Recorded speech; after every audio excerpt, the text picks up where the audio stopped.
Kepala Sekolah SD 5 Banyumaten yang kami hormati Dewan Guru, yang kami hormati pula pemaparan diseminasi aksi nyata model 1.4 tentang budaya positif di sekolah yang akan disampaikan nanti oleh Ibu Amrina Rosyada SPDSD. Pertama-tama marilah kita panjatkan rasa syukur kita kehadirat Allah Subhanahu wa Ta'ala yang telah melimpahkan rahmat serta inayahnya kepada kita semua, sehingga kita pada siang hari ini dapat melaksanakan tahapan guru penggerak yang dilaksanakan oleh Ibu Amrina Rosyada dalam keadaan sehat, tidak ada kekurangan suatu apapun. Salawat serta salam kita curahkan pada junjungan Nabi kita, Nabi Agung Muhammad SAW, yang senantiasa kita nantikan syafaatnya sampai di hari akhir. Bapak Ibu yang kami hormati, izinkanlah saya di sini akan membawakan acara pada diseminasi aksi nyata modul 1.4 budaya positif di sekolah. Acara yang pertama yaitu pembukaan, yang kedua menyanyikan lagu Indonesia Raya, yang ketiga sambutan dari kepala sekolah, yang keempat acara inti yaitu paparan, yang kelima tanggapan dari Bapak Kepala Sekolah, yang keenam tanya jawab, ketujuh testimoni, kedelapan refleksi dari Bapak Ibu Guru, dan yang terakhir adalah penutup. Bapak Ibu yang kami hormati, marilah acara pada pagi hari ini kita buka dengan bacaan basmalah. Acara yang kedua yaitu menyanyikan lagu Indonesia Raya yang akan dipimpin oleh Ibu Najma. Dipersilakan.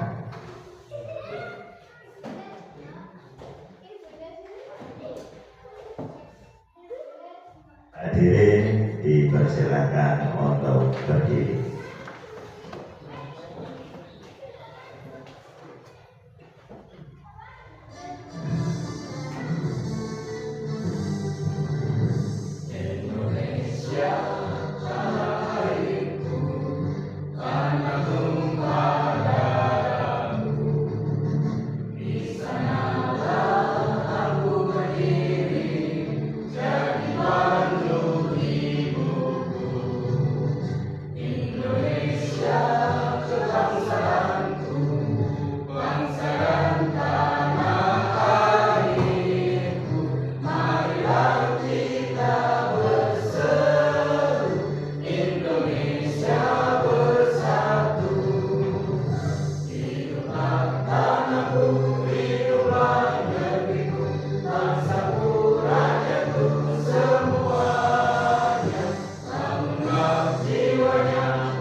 Dipersilakan duduk kembali.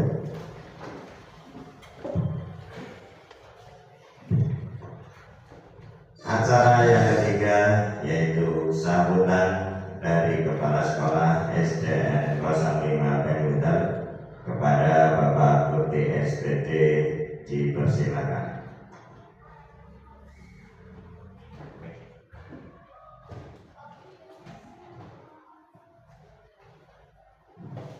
Assalamualaikum warahmatullahi wabarakatuh. Alhamdulillahirabbil alamin wassalatu wassalamu ala asyrofil anbiya'i wal mursalin sayyidina Muhammadin wa ala alihi wa sahbihi ajmain. Rabbi shrah li sadri wa yassir li amri wahlul 'uqdatam min lisani yafqahu qawli.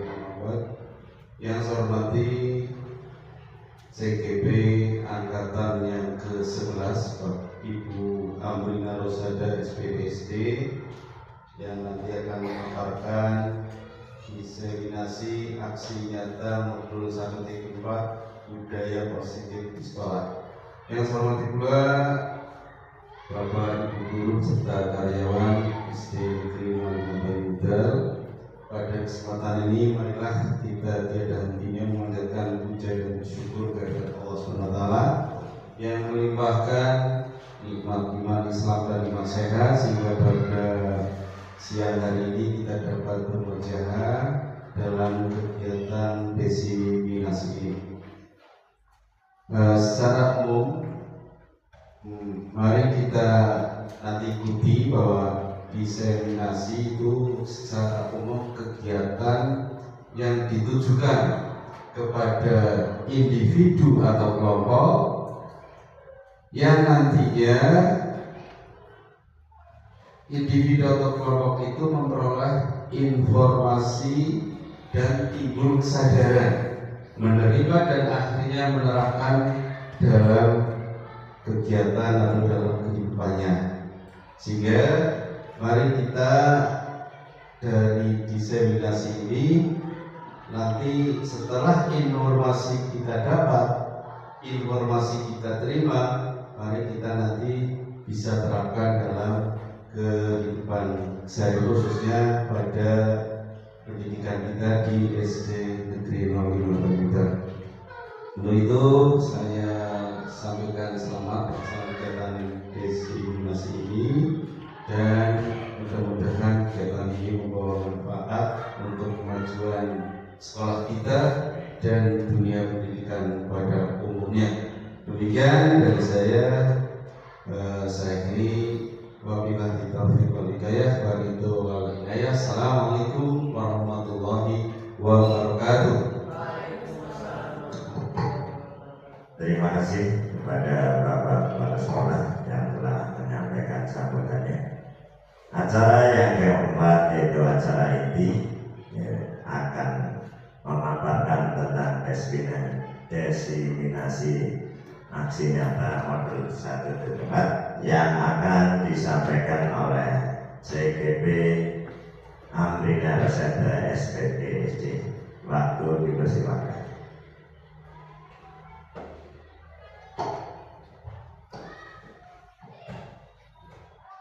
Assalamualaikum warahmatullahi wabarakatuh. Waalaikumsalam warahmatullahi wabarakatuh.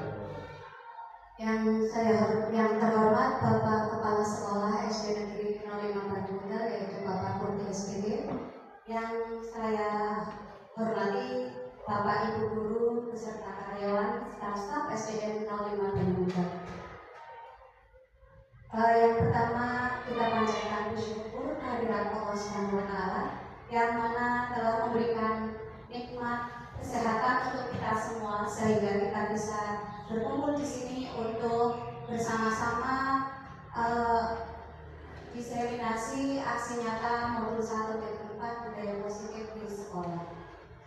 Kemudian sholawat serta salam kita haturkan kepada junjungan Nabi besar Muhammad SAW. Semoga kelak kita mendapatkan syafaatnya di yaumil akhir. Amin ya rabbal alamin. Adapun berdirinya saya di sini, saya akan memaparkan atau diseminasi aksi nyata modul 1.4 budaya positif di sekolah atau di kelas berkenaan dengan tugas dari modul 1.4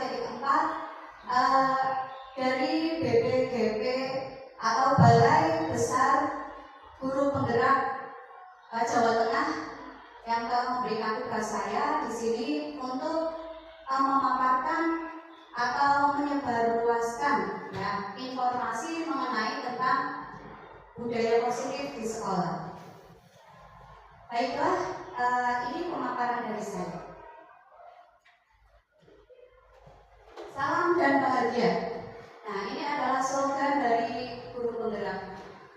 Ya, saya di sini belum jadi guru penggerak ya, masih calon guru penggerak. Nah, agenda saya yaitu pembukaan, tadi sudah dibuka oleh Bapak Edi Sunario, kemudian tujuan kegiatan, lalu pemahaman diri, lalu refleksi. Tujuan kegiatan, apa tujuan kegiatannya? Yaitu menumbuhkan budaya positif dengan menanamkan nilai kebajikan dan keyakinan serta kesepakatan kelas yang sudah dibuat, kemudian menumbuhkan nilai-nilai profil belajar Pancasila, memahami konsep posisi kontrol sebagai pendidik, memahami konsep kebutuhan dasar manusia, memahami penerapan segitiga restitusi. Nah, sebelumnya mari kita bermain terlebih dahulu, atau bisa kita biasa istilahnya dengan ice breaking. Nah, ini perubahan paradigma kegiatan kepala tangan. Nah, di sini saya akan membagikan kertas, lalu Bapak Ibu semua sobek kertas, lalu si sobek kertas itu Bapak Ibu tulisin apa saja dan anggaplah tulisan itu adalah kenyataan. Ya, misalnya Bapak Ibu bisa menuliskan dari sobek kertas itu misalnya bisa juga apa saja yang menurut Bapak Ibu sesuatu yang berharga, ya.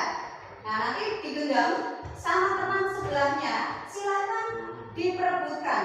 Maksudnya itu apakah Bapak Ibu mau menyerahkan apa yang berharga tadi atau tidak perlu diserahkan? Nah, itu tergantung dari Bapak Ibu sendiri, ya. Nah, silakan. Ya, cukup sesobek saja, disobek kemudian dibagikan, ya. Sobek-sobek. Sobeknya asal? Iya, asal saja, tidak masalah. Kemudian ditulisi dengan benda berharga atau apapun yang berharga menurut Bapak Ibu. Ya, ditulisi. Ya, kalau dibagikan.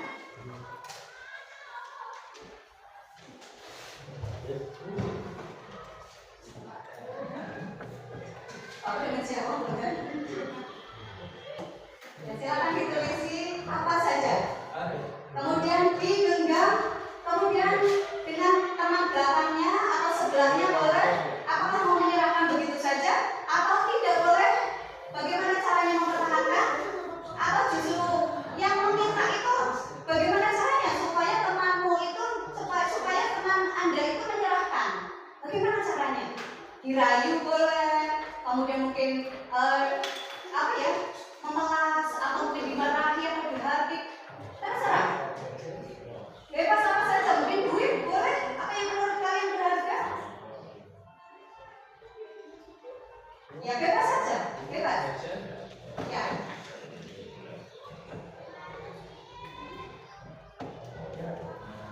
Ya, silakan digenggam, lalu sodorkan kepada temannya.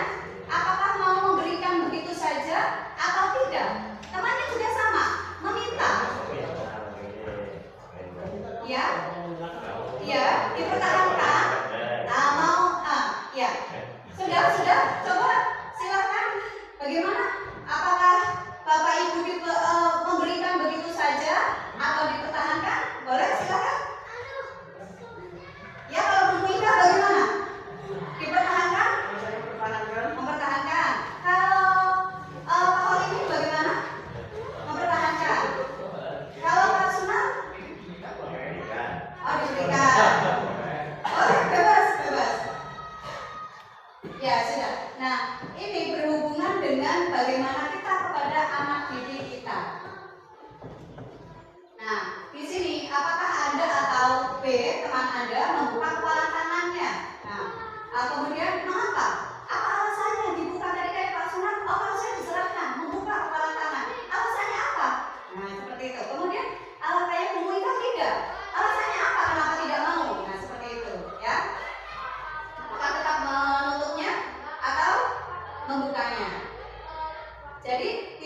Nah, ini berhubungan dengan konsep inti budaya positif. Nah, konsep inti budaya positif ini ada 8. Yang pertama yaitu perubahan paradigma belajar, kemudian disiplin positif, nilai kebajikan universal, kemudian kebutuhan dasar manusia, motivasi perilaku manusia, posisi kontrol, keyakinan kelas, dan segitiga restitusi. Apa itu budaya positif? Nah, budaya positif adalah nilai-nilai, keyakinan-keyakinan, dan kebiasaan-kebiasaan di sekolah yang berpihak pada murid, agar murid dapat berkembang menjadi pribadi yang kritis, penuh hormat, dan bertanggung jawab.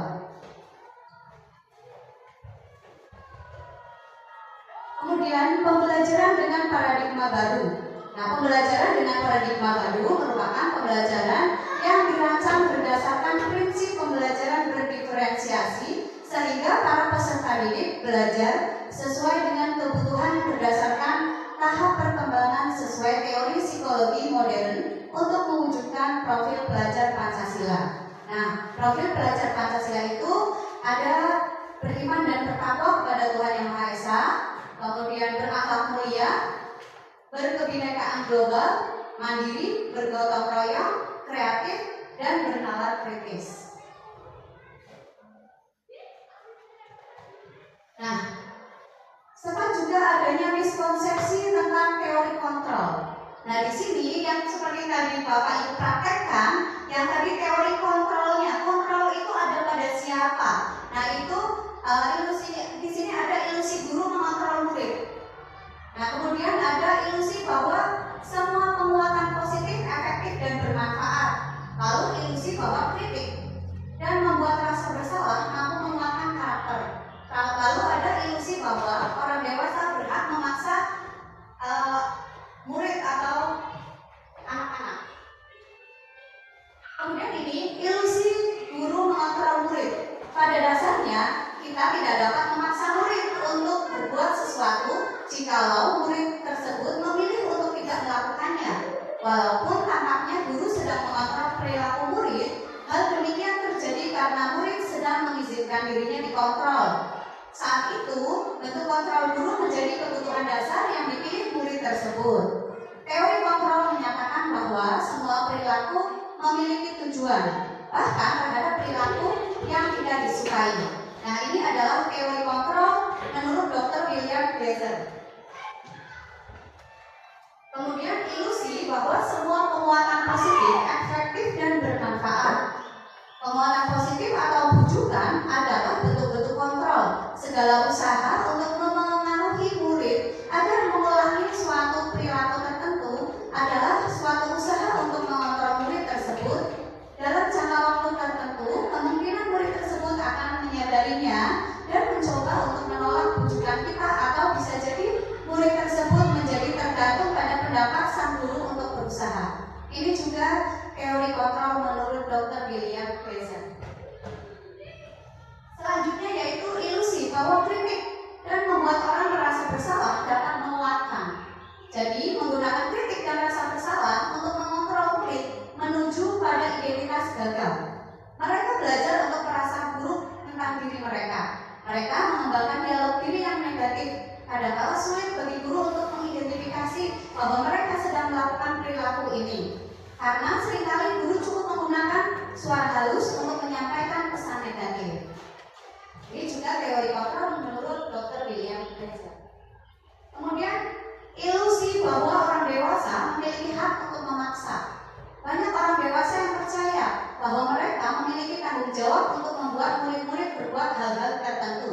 Apapun yang dilakukan dapat diterima selama ada sebuah kemajuan berdasarkan sebuah pengukuran kinerja. Pada saat itu pula, orang dewasa akan menyadari bahwa perilaku memaksa tidak akan efektif untuk jangka waktu panjang dan sebuah hubungan permusuhan akan terbentuk. Ini juga masih menurut teori kontrol Dr. William Glasser. Nah, ini adalah mengubah paradigma stimulus respon ke pendekatan teori kontrol. Nah, di sini stimulus respon tentang dunia dengan teori kontrol tentang dunia. Nah, di sini ada realitas atau kebutuhan kita semua. Di sini realitas kebutuhan kita berbeda. Kebutuhan kita sama kalau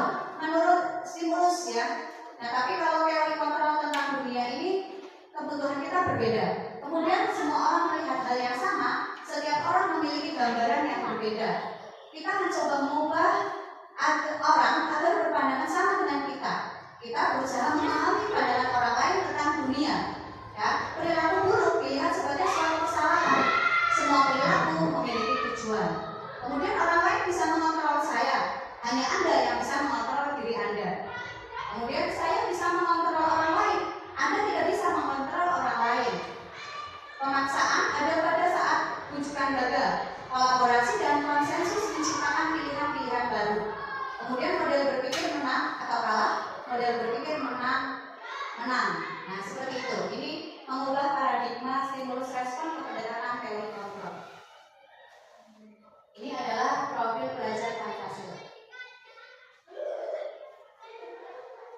Bagaimana cara membantu siswa agar tumbuh maksimal dan mempunyai karakter profil belajar Pancasila?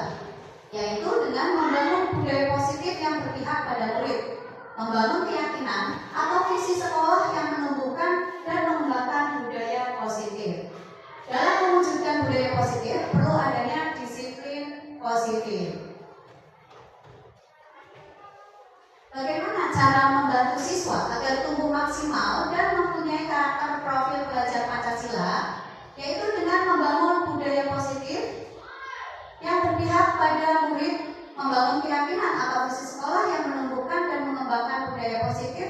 Dalam mewujudkan budaya positif perlu adanya disiplin positif. Apa itu disiplin? Nah, disiplin berasal dari bahasa Latin disiplina, yang artinya belajar. Makna asal dari kata ini berkonotasi dengan disiplin diri dari murid-murid Sokrates dan Plato. Disiplin diri membuat orang menggali potensinya menuju sebuah tujuan, apa yang dia hargai. Kemudian apa itu disiplin positif? Disiplin positif adalah suatu pendekatan untuk menerapkan disiplin diri anak tanpa hukuman dan hadiah. Disiplin positif perlu diterapkan baik dalam lingkungan keluarga maupun lingkungan sekolah. Dengan menerapkan disiplin positif, diharapkan tindak kekerasan dapat dihindari. Sebagai seorang pendidik, tujuan kita adalah menciptakan peserta didik yang memiliki disiplin diri, sehingga mereka berperilaku mengacu pada nilai-nilai kebajikan universal dan memiliki motivasi intrinsik dalam perubahan perilaku ke arah yang lebih baik. Ini adalah disiplin positif. Disiplin positif ini teori kontrol atau teori pilihan Dr. William Fraser. Di sini ada bahwa kita itu tidak bisa mengontrol orang lain. Ya, jadi hanya Anda yang bisa mengontrol diri Anda sendiri. Makna disiplin belajar kontrol diri dengan menggali potensi kita agar tercapai tujuan mulia, yaitu sesuatu menjadi seseorang yang kita inginkan berdasarkan nilai-nilai yang kita hargai. Kemudian semua perilaku memiliki tujuan, yaitu teori motivasi. Di sini ada motivasi ekstrinsik dan motivasi intrinsik. Motivasi ekstrinsiknya ada untuk menghindari hukuman, kemudian untuk mendapatkan imbalan. Sedangkan motivasi intrinsik untuk menghargai diri sendiri, yaitu nilai-nilai kebajikan universal dan keyakinan kelas. Kemudian ada model berpikir menang-menang, kolaborasi, dan konsensus menciptakan pilihan-pilihan baru. 5 posisi kontrol. 1. Penghukum, pembuat rasa bersalah, teman, pemantau, manajer. Kemudian ada segitiga restitusi, yaitu menstabilkan identitas, validasi kebutuhan, dan menanyakan keyakinan. Nah, dari itu semua, itu realitas kebutuhan kita berbeda. Kita berusaha memahami pandangan orang lain tentang dunia. Setiap orang memiliki gambaran berbeda. Kemudian terhubung dengan 5 kebutuhan dasar manusia, yaitu kebutuhan bertahan hidup, penguasaan, kasih sayang dan rasa diterima, kesenangan dan kebebasan.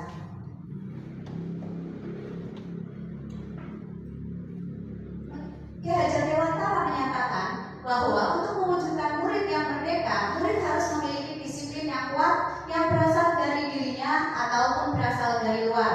Merdeka itu artinya tidak hanya terlepas dari perintah, akan tetapi juga cakap buat memerintah diri sendiri.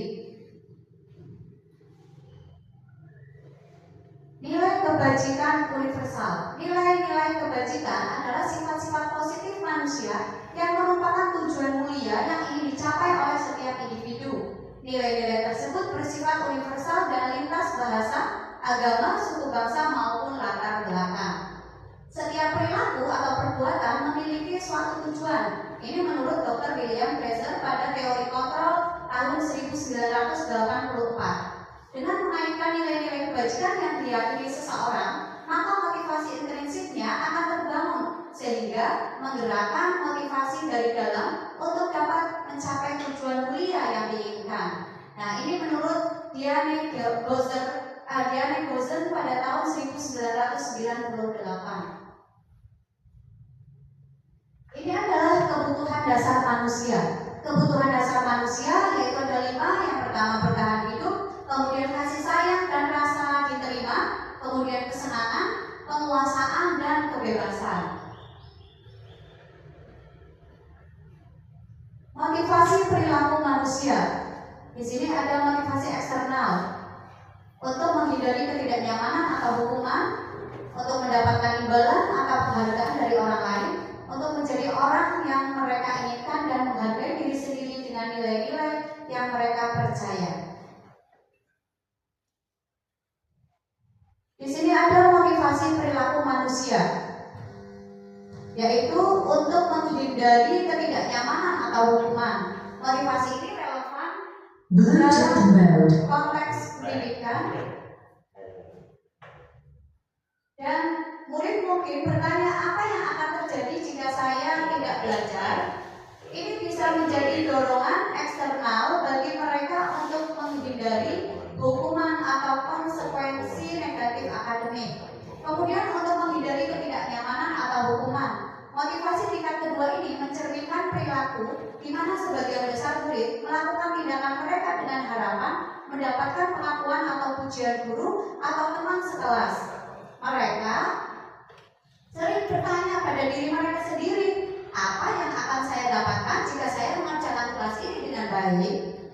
Lalu yang ketiga, untuk menjadi orang yang mereka inginkan dan menghargai diri sendiri dengan nilai-nilai yang mereka percayai. Dalam konteks ini, murid melakukan disiplin diri dengan mempertimbangkan nilai-nilai yang mereka yakini dan menjunjung tinggi prinsip-prinsip tanpa terlalu memedulikan faktor eksternal seperti penghargaan atau harapan orang lain. Pertanyaan pemantik. Nah, menurut Bapak Ibu ini setuju atau tidak setuju ya? Hukuman dapat mendisiplinkan anak. Setuju atau tidak? Ya. Kemudian pemberian hukuman dengan hal positif dengan membaca atau membersihkan halaman sekolah dapat mendisiplinkan anak. Setuju atau tidak? Ya. Kemudian memberi penghargaan dapat meningkatkan motivasi belajar anak. Setuju atau tidak? Memberi penghargaan? Bisa.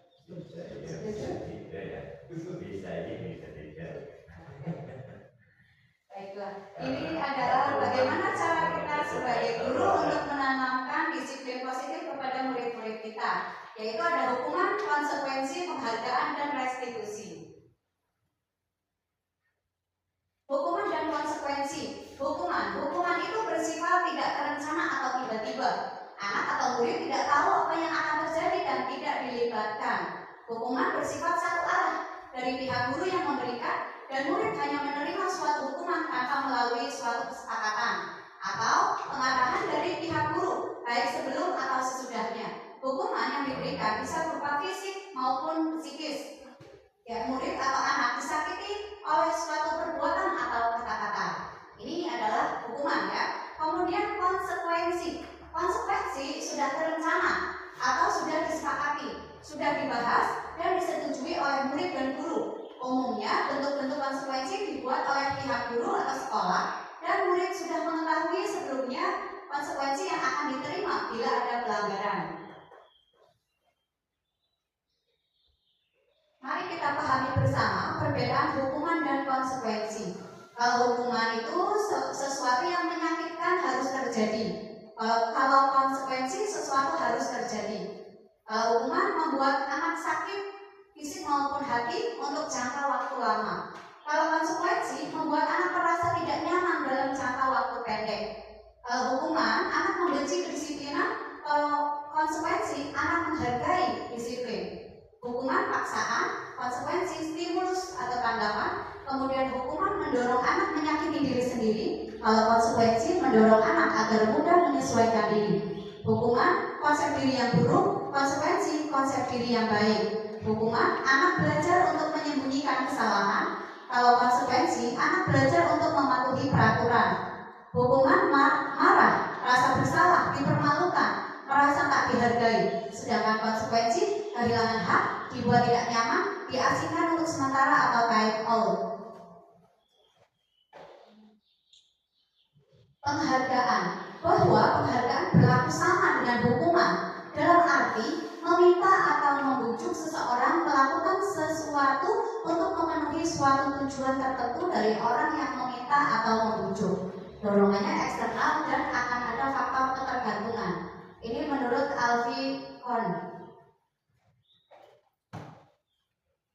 Dihukum oleh penghargaan. Satu, efektif dalam jangka pendek. Dalam jangka panjang siswa akan kehilangan motivasi dari dalam. Kemudian yang kedua, penghargaan tidak efektif. Yang dapat akan senang dan tidak dapat akan berkecil hati. Kemudian penghargaan menurunkan kualitas. Yang mendapat penghargaan akan semakin cepat, yang tidak mendapat akan berhenti atau tidak berkembang. Penghargaan merusak hubungan. Jika seorang guru sering memberikan penghargaan kepada murid-muridnya, besar kemungkinan murid-muridnya termotivasi hanya untuk menyenangkan gurunya. Mereka tidak akan bersikap jujur kepada guru tersebut.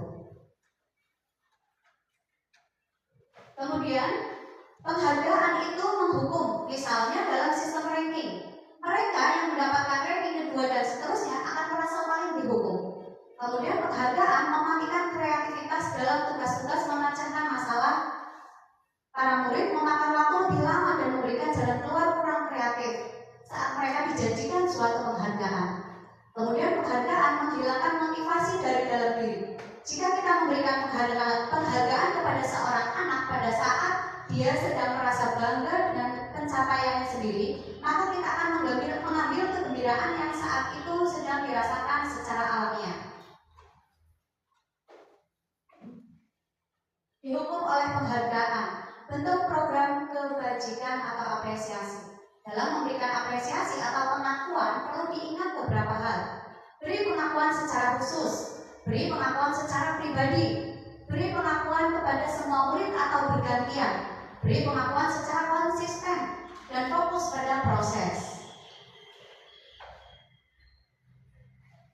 Ini hukuman atau konsekuensi ya.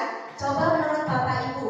Yang pertama, mencatat 100 kali di dalam buku kalimat saya tidak akan terlambat lagi karena terlambat ke sekolah. Nah, itu termasuk hukuman atau konsekuensi? Hukuman. Ya, hukuman ya. Kemudian lari mengelilingi lapangan basket 2 kali karena terlambat hadir di sekolah. Hukuman. Membersihkan coretan yang dibuatnya di meja tulis. Hukuman atau konsekuensi? Konsekuensi. Kemudian murid diminta untuk push up 15 kali karena tidak menggunakan masker ke sekolah. Hukuman. Kemudian menggantikan kertas tugas teman yang telah dicoret-coretnya. Konsekuensi. Berjemur di lapangan basket pukul 12 siang karena mengobrol dengan teman. Hukuman. Murid diminta bertelanjang kaki sepanjang hari karena tidak menggunakan sepatu warna hitam sesuai peraturan sekolah. Hukuman. Berdiri di depan kelas sambil mengangkat kaki satu karena tidak bisa menjawab pertanyaan. Hukuman. Membersihkan tumpahan air di meja tulis karena tersenggol pada saat belajar. Konsekuensi. Kehilangan 10 menit jam istirahat untuk mengerjakan tugas karena terlambat datang dan tertinggal pelajaran. Konsekuensi. Kita lihat. Ya, betul ya, Bapak Ibu sudah bisa menganalisis mana hukuman dan mana konsekuensi. Luar biasa. Kemudian ini 5 posisi kontrol guru. Jadi guru itu juga punya 5 posisi kontrol. Yang pertama penghukum, pembuat rasa bersalah, teman, pemantau, dan yang terakhir adalah manajer. 5 posisi kontrol. 1. Seorang penghukum. bisa menggunakan hukuman fisik maupun verbal. Orang-orang yang menjalankan posisi penghukum senantiasa mengatakan bahwa sekolah memerlukan sistem atau alat yang lebih menekan murid-murid lebih dalam lagi. Yang kedua, membuat merasa bersalah. Pada posisi ini, biasanya guru akan bersuara lebih lembut. Membuat rasa bersalah akan menggunakan keheningan yang membuat orang lain merasa tidak nyaman, bersalah, atau merendah diri. Kemudian, guru pada posisi ini tidak akan menyakiti murid, namun akan tetap mengontrol murid melalui persuasi. Kemudian posisi teman, pada guru bisa negatif ataupun positif. Posisi di sini berupa hubungan baik yang terjalin antara guru dan murid. Lalu memantau berarti mengawasi. Pada saat kita mengawasi, kita bertanggung jawab atas perilaku orang-orang yang kita awasi. Posisi pemantau berdasarkan prinsip peraturan dan konsekuensi. Kemudian manajer, ini posisi yang terakhir, yaitu manajer, posisi di mana guru berbuat sesuatu bersama dengan murid, mempersilahkan murid mempertanggungjawabkan perilakunya, mendukung murid agar menemukan solusi atas masalahnya sendiri. Contoh penerapan 5 posisi kontrol. Ini ada kasus siswa datang terlambat ke sekolah. Nah, ini yang pertama penghukum. Nah, kalau penghukum itu ibu gurunya akan mengatakan patuhi aturan sekolah atau bu guru suruh kamu berdiri di halaman. Ini posisi penghukum. Jadi bu guru ini menghukum. Kemudian membuat rasa bersalah. Bu guru akan mengatakan bu guru sangat kecewa sama kamu. Kemudian kalau teman, ya sudah, lain kali tidak apa-apa, jangan terlambat lagi ya. Nah, seperti itu ya, karena kita posisinya teman, seperti itu pada teman. Kemudian pemantau. Peraturannya apa? Nah, seperti itu. Sanksi atau konsekuensinya apa? Nah, itu adalah posisi pemantau.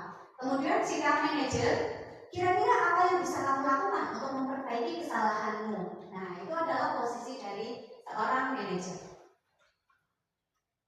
Mari kita simak video berikut. Salam bahagia Ibu dan Bapak Guru hebat.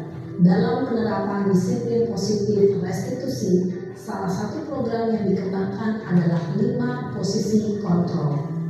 5 posisi kontrol dalam restitusi adalah proses perjalanan seorang pendidik agar dapat mengenali dirinya. Pada video kali ini, kita akan membahas tentang 5 posisi kontrol yang dikembangkan oleh dari dosen dan contoh penerapannya.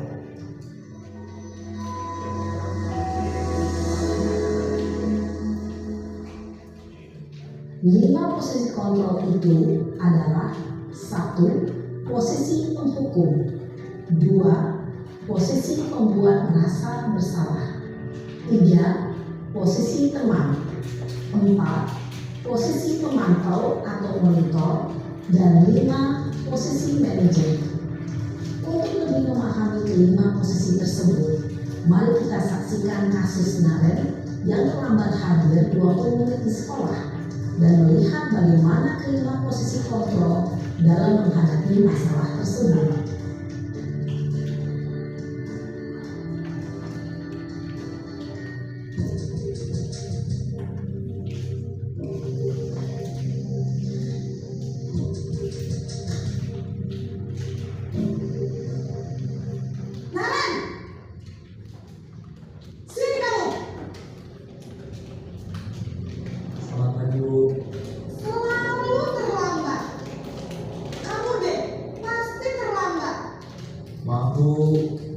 Saya Apa coba? Alasan kamu apa lagi? Kapan sih kamu tidak terlambat? Malas sekali ya kamu jadi anak. saya Dasar pemalas. Gak kapok-kapok sih kamu. Sudah berapa kali terlambat? Sana, kamu keliling lapangan basket 2 kali. kenapa saya harus keliling lapangan basket, Bu? Kenapa? Kamu melawan ibu. Berani-beraninya jawab. Sudah terlambat, masih berani jawab pula. Sekarang, keliling lapangan basket 5 kali sekalian. Biar kapok. Cepat. Pergi sana ke lapangan basket. Posisi penghukum biasanya berbicara dengan nada tinggi, menghardik, menunjuk-nunjuk, menyakiti, dan menyindir. Hukuman Ancaman bisa berupa fisik maupun psikis. Ibu dan bapak guru hebat. Dampak yang terjadi pada murid ketika guru berada pada posisi pemukul adalah murid cenderung akan memberontak, bahkan menyimpan dendam.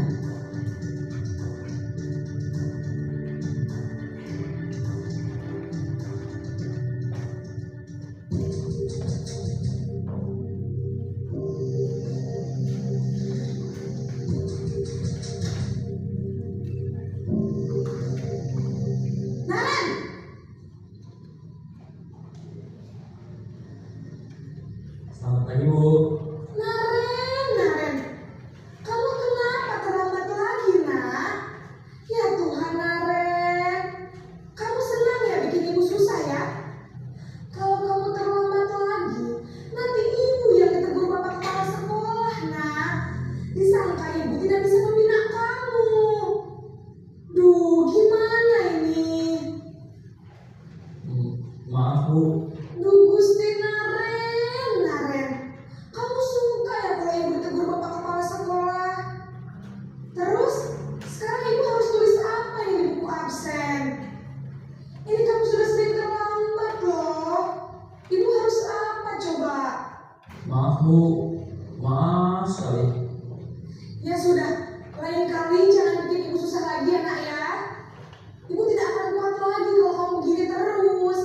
Bisa jantungan kalau ibu ditegur bapak kepala sekolah. Sana cepat ke kelas.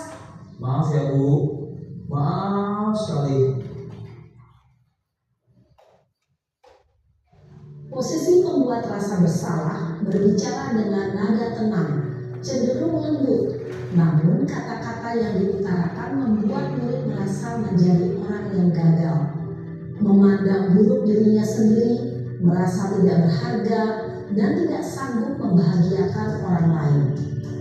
Ketika guru mengambil posisi pembuat rasa bersalah, murid akan menganggap dirinya yang bersalah dan ia akan menyimpan emosi negatif tersebut di dalam dirinya.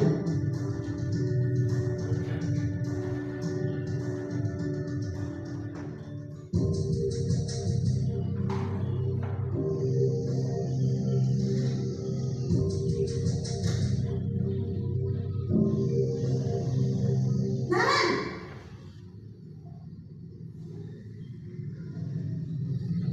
Selamat pagi, Bu. wah, sudah jam berapa ini nak? Terlambat lagi ya sayang. Iya, Bu.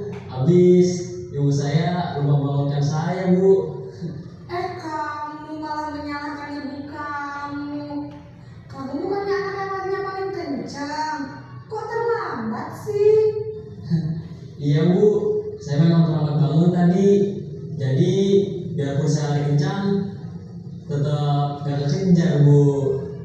Ya sudah sana. Nanti lain kali larinya lebih kencang lagi ya. Biar gak terlambat lagi. Bikin senang ibu. Demi ibu. Bisa kan? Bisa lah, Bu. Ya sudah sana masuk kelas. Ibu beresin urusan absen kamu. Kamu ini ada-ada saja. Dalam posisi teman, guru berbicara dengan nada suara ramah, akrab, cenderung bersinggah gurau untuk menjaga suasana tetap santai. Murid akan merasa senang, aman, dan akrab dengan guru. Identitas yang tercipta adalah identitas sukses atau berhasil. Namun, perlu diingat, karena ini masih dorongan eksternal, maka ada faktor ketergantungan dari murid kepada orang tertentu. Di sini guru absennya, sehingga di lain waktu murid bisa berperilaku baik, namun hanya kepada orang-orang tertentu saja.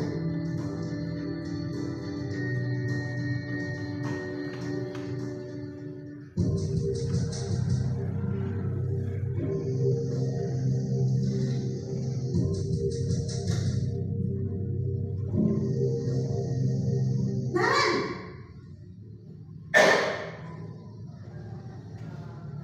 Selamat pagi, Bu. Naren, apa peraturan sekolah kita tentang jam berapa kita harus masuk sekolah, nak? Kita harus di sekolah jam 7, Bu. Iya betul, sekarang sudah jam 7.20. Naren sudah tahu konsekuensinya jika terlambat hadir. Paham Bu, saya harus tinggal kelas pas jam istirahat selama 20 menit. Iya benar, konsekuensinya demikian. Jadi nanti jam 9.30 pas istirahat, kamu harus tinggal di kelas, kerjakan tugas tambahan untuk ketertinggalan kamu, ya. Baik Bu. Posisi pemantau mengandalkan penghitungan atau data untuk mengontrol murid. Guru mengarahkan murid berdasarkan peraturan dan konsekuensi. Seorang pemantau menunjukkan bahasa tubuh dan ekspresi wajah yang datar dan cenderung formal.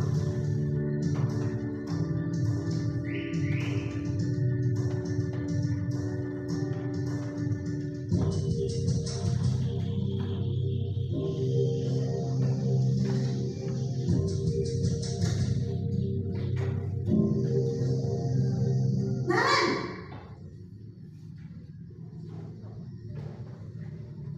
Selamat pagi Bu. selamat pagi Naren. Maaf Bu, saya terlambat. Iya, sekolah masuknya jam 7, sekarang sudah jam 7.20. Jadi sekarang bagaimana ini Naren? Maaf Bu, saya lupa setel alarm saya semalam. Baiklah, menurut kamu, keyakinan sekolah yang mana yang perlu kamu tingkatkan? Menghargai diri sendiri dan orang lain mungkin ya Bu. Setuju. Jadi, apakah Naren meyakini prinsip saling menghormati tersebut? Iya Bu, saya meyakininya. Apakah Naren bersedia memperbaiki masalah keterlambatan ini? Bersedia Bu. Bagaimana kamu akan perbaiki masalah keterlambatan ini? Saya akan coba untuk tidak lupa menyetel alarm saya Bu. Baik, kalau Naren lupa menyetel alarm di rumah, ada orang yang kira-kira bisa bantu mengingatkan tidak? Ada Bu, kakak saya, Kak Emma. Ada lagi selain Kak Emma? Selain Kak Emma, ada ibu saya. Baik, jadi yang mengingatkan Naren adalah Kak Emma dan ibu kamu ya? Kira-kira akan mulai setel alarm kapan nih Naren? Setelah pulang sekolah, akan segera saya lakukan. Baik, jadi Naren akan setel alarm untuk bangun besok pagi dan akan diingatkan oleh kakak dan ibunda Naren ya. Ada lagi yang mungkin perlu dilakukan Naren agar tidak terlambat bangun lagi. Tidak ada Bu. Baik Naren, terima kasih untuk kerjasama kamu. Sekarang kamu perlu kembali ke kelas untuk belajar. Baik Bu, terima kasih. Posisi manajer adalah posisi kontrol yang disarankan untuk membimbing murid memiliki sikap disiplin yang positif, yaitu murid yang mandiri, bertanggung jawab, dan dapat memecahkan masalah. Tujuan dari posisi ini adalah agar murid dapat berefleksi atas tindakannya. Guru akan dengan tulus memberikan pertanyaan-pertanyaan bermakna, sehingga membuat murid dapat belajar dari kesalahannya dan mencari sebuah solusi untuk menyelesaikannya. Ibu dan Bapak guru hebat, setelah mengamati adegan kelima posisi kontrol tadi, kira-kira posisi mana yang paling ideal? Posisi mana yang dapat menunjang motivasi intrinsik murid? Ya, tentu posisi manajer. Posisi ini memang posisi ideal dan ingin dituju setiap pendidik. Pada posisi inilah, guru dapat menerapkan disiplin positif yang berpihak pada murid, yang memerdekakan murid. Perjalanan seorang pendidik tentunya tidak mudah untuk sampai pada posisi seorang manajer. Namun, tujuan kita pasti, yaitu menciptakan murid-murid yang mandiri, merdeka, dan bertanggung jawab. Semoga penggambaran 5 posisi kontrol yang telah diperlihatkan ini dapat menjadi ajang refleksi bagi kita semua, agar dapat terus mengasah dan menerapkan disiplin positif yang memerdekakan murid. Mari terus berlatih dan bersemangat. Selamat menerapkan. Salam dan bahagia Ibu dan Bapak Guru hebat.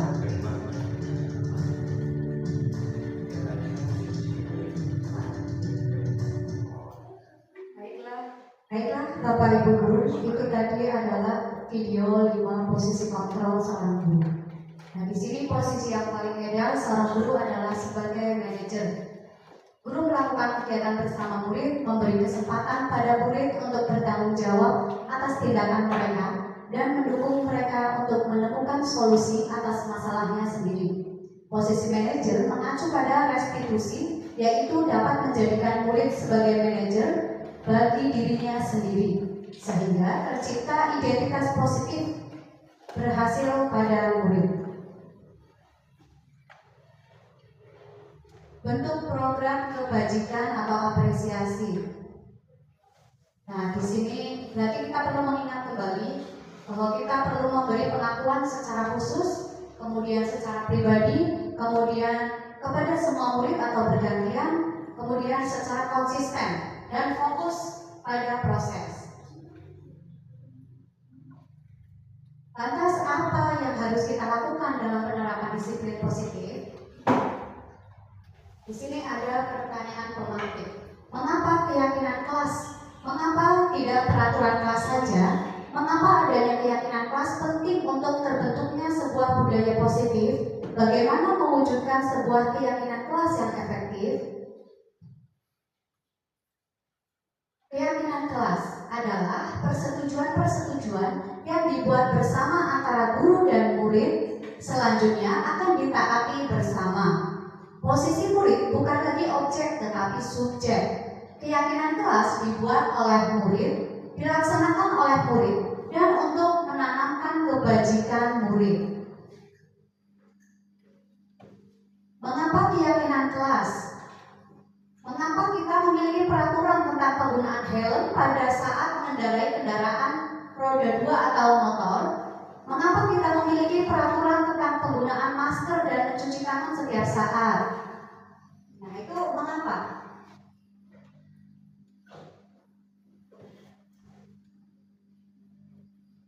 Nah, jadi mengapa kita memiliki peraturan menggunakan helm? Itu tentu untuk keselamatan.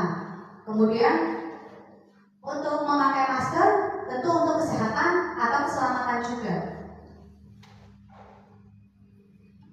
Nilai-nilai keselamatan atau kesehatan inilah yang kita sebut sebagai suatu keyakinan, yaitu nilai-nilai kebajikan universal yang disepakati secara tersirat dan tersurat, lepas dari latar belakang suku, negara, bahasa maupun agama. Menekankan pada keyakinan seseorang akan lebih memotivasi seseorang dari dalam. Seseorang akan lebih tergerak dan bersemangat untuk menjalankan keyakinannya daripada hanya sekedar mengikuti serangkaian peraturan tertulis tanpa makna. Murid-murid pun demikian. Mereka perlu mendengarkan dan memahami arti sesungguhnya tentang peraturan-peraturan yang diberikan, apa nilai-nilai kebajikan di balik peraturan tersebut, apa tujuan utamanya, dan menjadi tidak tertarik atau takut sehingga hanya sekedar mengikuti serangkaian peraturan-peraturan yang mengatur mereka tanpa memahami tujuan mulianya. Prosedur pembentukan keyakinan kelas. Keyakinan kelas bersifat lebih abstrak daripada peraturan yang lebih rinci dan konkret. Keyakinan kelas berupa pernyataan-pernyataan universal. Pernyataan keyakinan kelas senantiasa dibuat dalam bentuk positif. Keyakinan kelas hendaknya tidak terlalu banyak sehingga mudah diingat dan dipahami oleh semua warga kelas. Keyakinan kelas sebaiknya sesuatu yang dapat diterapkan di lingkungan tersebut. Semua warga kelas hendaknya ikut berkontribusi dalam pembuatan keyakinan kelas lewat kegiatan curah pendapat, bersedia meninjau kembali keyakinan kelas dari waktu ke waktu.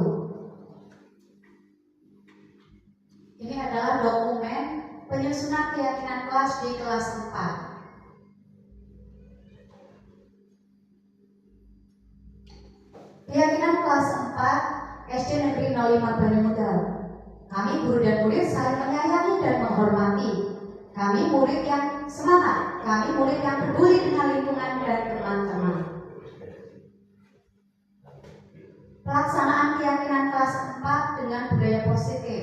Berbaris rapi di depan kelas sebelum masuk dan menyalami guru. Bergiliran menjadi petugas upacara. Bekerja sama dalam kelompok tanpa membeda-bedakan teman.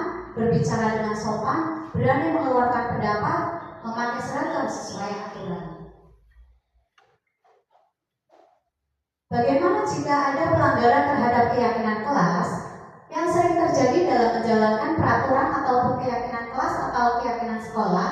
Bila mana ada suatu pelanggaran, Tindakan terhadap suatu pelanggaran pada umumnya berbentuk hukuman atau konsekuensi. Mari kita ubah hukuman dengan restitusi. Apa itu restitusi? Restitusi adalah proses menciptakan kondisi bagi murid untuk memperbaiki kesalahan mereka, sehingga mereka bisa kembali pada kelompok mereka dengan karakter yang lebih kuat. Ciri-cirinya adalah restitusi bukan untuk menebus kesalahan, tetapi untuk belajar dari kesalahan. Restitusi memperbaiki hubungan. Restitusi adalah tawaran bukan paksaan. Restitusi menuntun untuk melihat ke dalam diri. Restitusi mencari kebutuhan dasar yang mendasari tindakan. Restitusi diri adalah cara yang paling baik.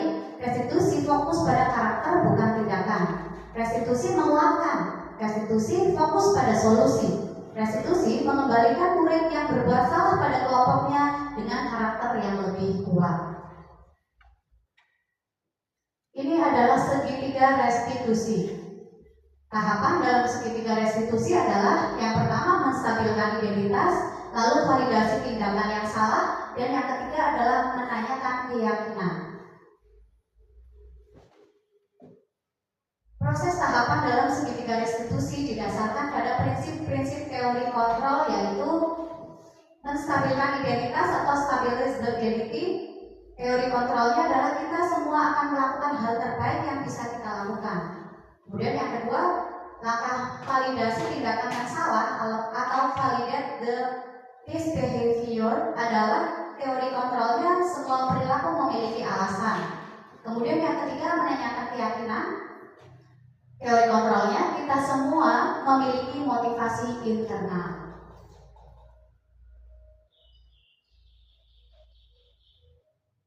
Mari kita simak video berikut untuk lebih memahami tentang segitiga restitusi. Salam dan bahagia Ibu dan Bapak guru hebat. Pada video kali ini kita akan membahas tentang salah satu program disiplin positif yang diterapkan di lingkungan sekolah yang dikenal dengan nama restitusi.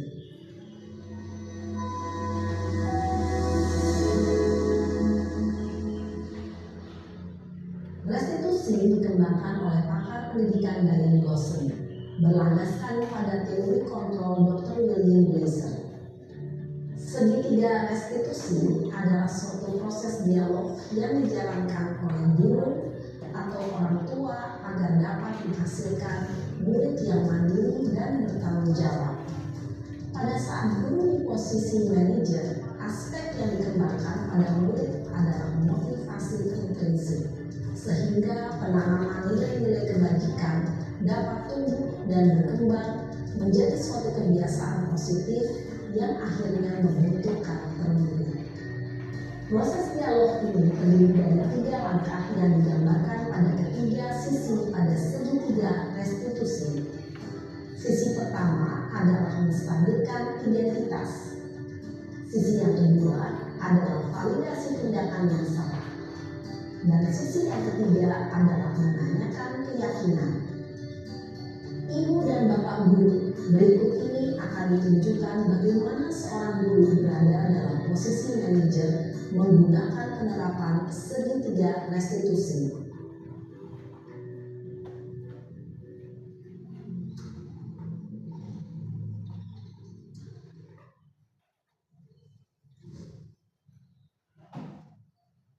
Siang Sarah. Siang Pak. Sudah lama nggak ketemu Sarah. Kenapa hari ini ada di sini? Kesel Pak, kesel banget. Masa aku dikatain tukang fitnah Pak? Ya aku marah lah. Aku balik ngatain Eka di depan kelas. Kesel banget. Oh begitu. Ya pasti kamu marah dan kesal. Bapak juga akan marah apabila ada yang menuduh Bapak seperti itu. Kemudian pada saat itu kamu mau melakukan apa? Ya saya harus ngatain Eka lah Pak. Kesel banget. Saya bentak-bentak dia di depan teman-teman lain. Oh begitu. Pasti kamu melakukan seperti itu karena suatu alasan tertentu kan? Iyalah, masa saya diam saja Pak? Ya saya bela diri lah. Masa saya dituduh tukang fitnah? Ya wajar lah. Mempertahankan harga diri itu sesuatu yang penting buat kamu. Untung kamu tidak berpikir gagal lagi. hanya membentak-bentak. Iya Pak, untung saya masih bersabar dan hanya membentak saja. Sudah gemes padahal, saya pasti bela diri lah.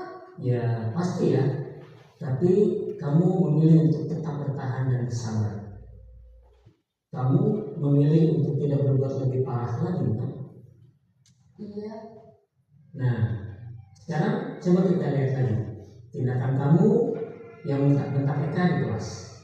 Tindakan kamu itu kira-kira sesuai dengan keyakinan kelas atau prinsip kamu tidak? Enggak lah Pak, capek Pak jadi pemarah. Jadi keyakinan atau prinsip mana yang perlu sesuai dengan keinginan kamu? Ya, saya sebenarnya sangat menghargai orang lain. Mungkin saat itu saya menjadi emosi, jadi tidak menunjukkan sikap itu. Kamu meyakini tidak menghargai orang lain itu penting buat kamu? Yakin lah Pak. Iya, setuju. Kita harus saling menghargai. Namun ada juga keyakinan yang kita sepakati yang perlu kita jalankan apabila kita sedang marah, kan? Ya, saya bisa lebih proaktif, mulai dengan diri sendiri. Saya bisa jadi lebih bersabar, mengambil waktu jeda untuk berpikir mau apa selanjutnya. Kira-kira kamu bersedia memperbaiki masalah ini tidak? Bersedia Pak. Kalau kamu memperbaiki masalah ini, kamu akan menjadi orang seperti apa? Saya akan menjadi orang yang bertanggung jawab kali ya Pak. Dan senantiasa proaktif. Iya, menurut kamu bagaimana rasanya menjadi orang seperti itu? Ya nyaman lah, bangga bisa bersabar dan menahan diri. Baiklah kalau begitu. Yuk kita pikirkan bagaimana memperbaiki masalah ini.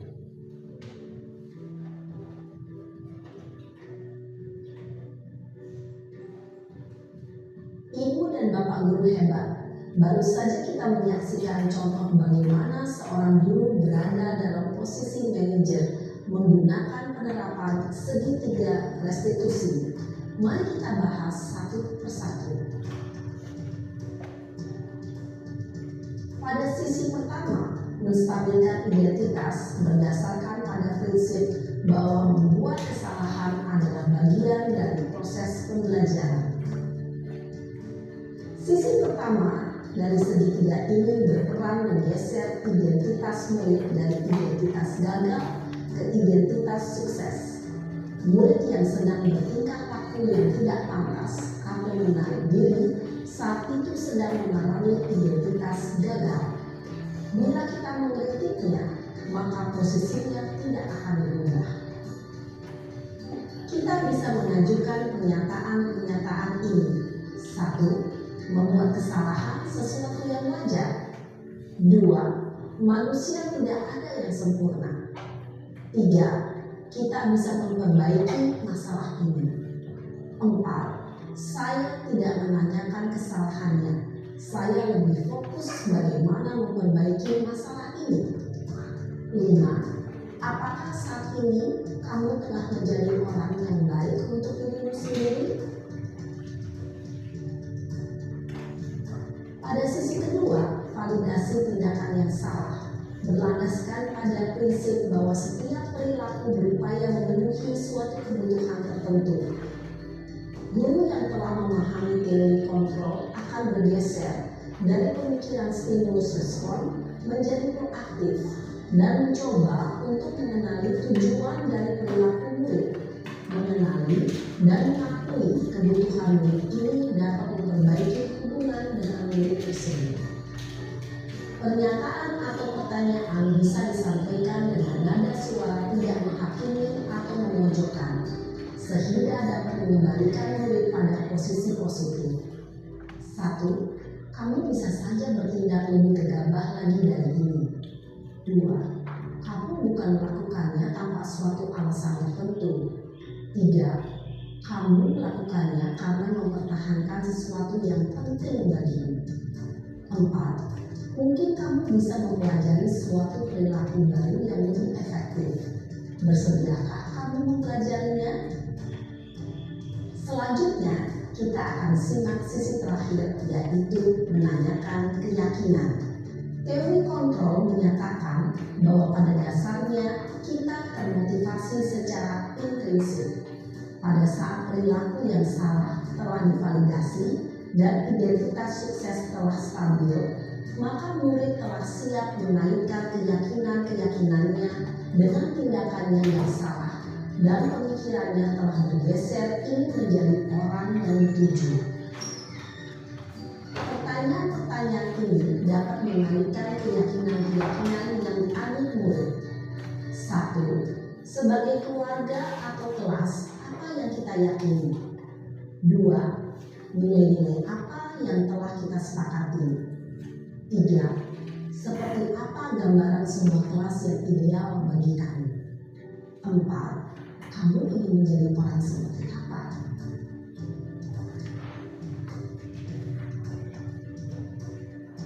Dalam menerapkan segitiga restitusi, perlu diperhatikan beberapa hal, yaitu 1. Perilaku yang salah perlu dikaitkan dengan nilai-nilai atau keyakinan-keyakinan yang telah disepakati atau dituju. 2. Kesediaan orang yang melakukan kesalahan untuk memperbaiki masalah. 3. Pemecahan masalah sebisa mungkin relevan atau memiliki hubungan dengan masalah yang ada. 4. Usaha. Perlu adanya suatu usaha perbaikan dari pihak yang berbuat kesalahan. 5. Waktu. Perlu didedikasikan waktu dari pihak yang berbuat kesalahan. Tanyakan kapan akan mulai dilakukan usaha untuk memperbaiki masalah.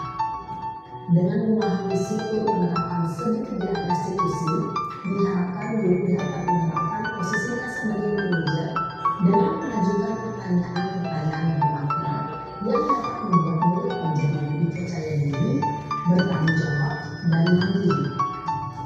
Nah, ibu bapak guru perlu tidak mengikuti ketiga tahapan dalam segitiga restitusi, bergantung pada ringan beratnya suatu permasalahan. Misalnya, bila permasalahan tersebut ringan, maka tidak perlu dijalankan secara berurutan, bahkan bisa semudah menanyakan apa keyakinan yang kita sepakati. Dengan menjalankan segitiga restitusi, dengan mengajukan pertanyaan-pertanyaan bermakna, diharapkan murid menjadi lebih kuat secara pribadi, dapat membuka wawasan murid agar dapat menyelesaikan permasalahannya sendiri, semakin percaya diri, mandiri, dan merdeka. Salam dan bahagia, ibu bapak guru hebat.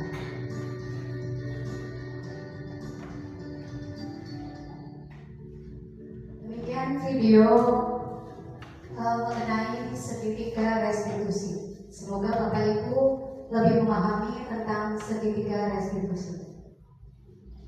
Ini adalah dokumen penerapan restitusi di kelas 4.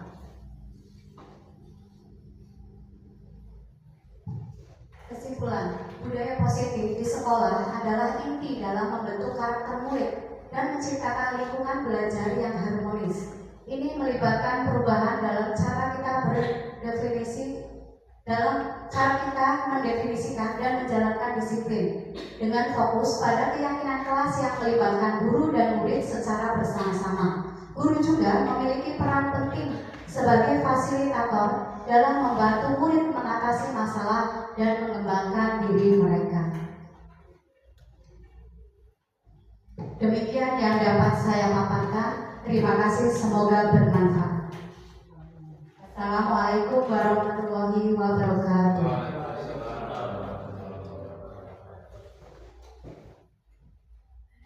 Demikian paparan dari Ibu Amrina Rasada yang dan mengikuti CGP. Cara selanjutnya yaitu tanggapan dari Bapak Kepala Sekolah. Waktu dipersilakan.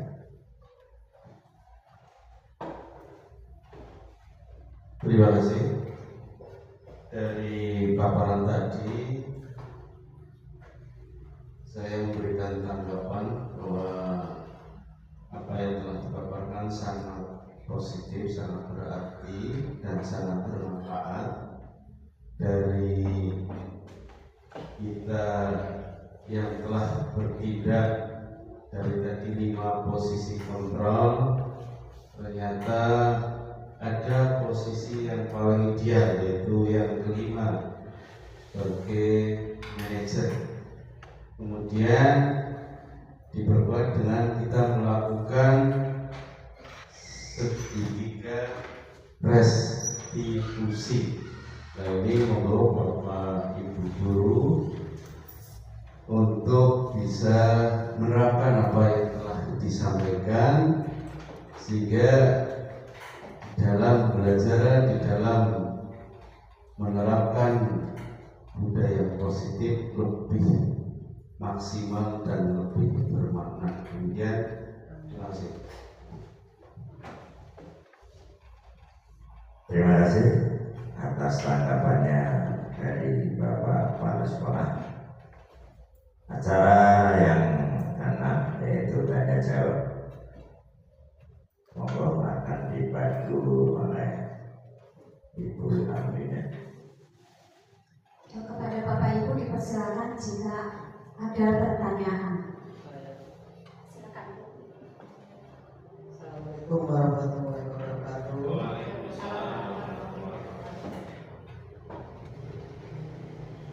Ada hal yang perlu saya tanyakan.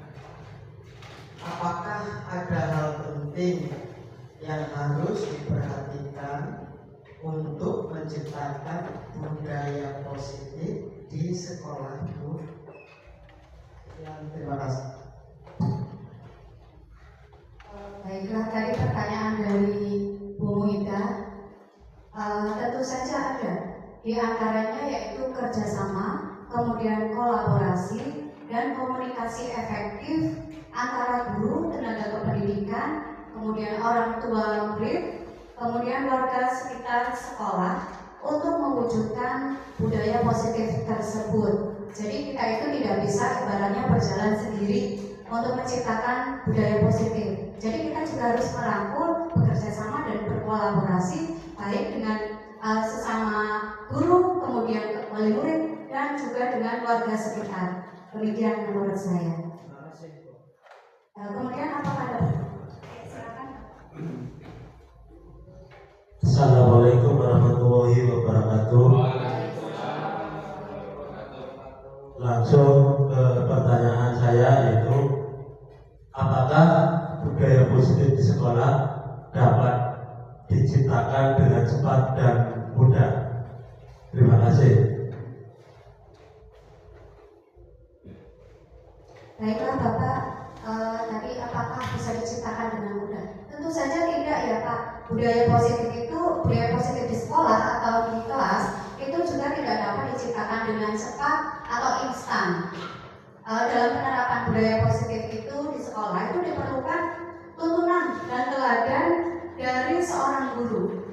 Jadi guru harus menjadi contoh yang baik sehingga siswa dengan kesadaran sendiri akan mengikuti apa yang dilakukan guru.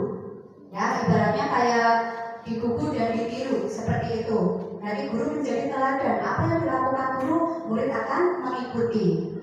Nah, penerapan budaya positif di sekolah itu juga tidak lepas dari peran dan nilai seorang guru. Jadi untuk menerapkan budaya positif, seorang guru harus mampu menjadi pemimpin pembelajaran yang memiliki nilai yang berpihak kepada murid, mandiri, kreatif, inovatif, reflektif, dan kolaboratif, sehingga dapat mewujudkan kepemimpinan siswa. Demikian jawaban saya. Terima kasih atas pertanyaannya. Barangkali ada lagi? Apa sudah cukup? Terima kasih.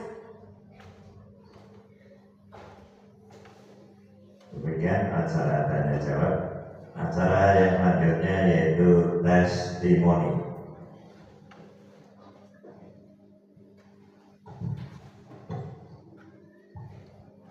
Terima kasih.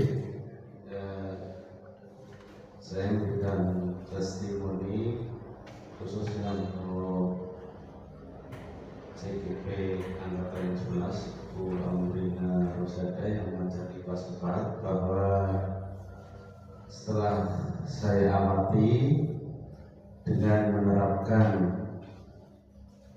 apa yang tadi dipaparkan di kelas 4, ada perubahan yang positif. Kalau tadi telah ditanyakan juga oleh Bapak Holimin bahwa apakah bisa dengan cara cepat untuk mengubah atau untuk menerapkan positif itu jawab dari Bu Amrina itu tidak dengan cara cepat, tapi harus perlahan tetapi konsisten dan konsisten, berkelanjutan, sehingga apa yang telah saya lihat di kelas 4, budaya positif yang telah berkembang bisa meningkat dan lebih baik.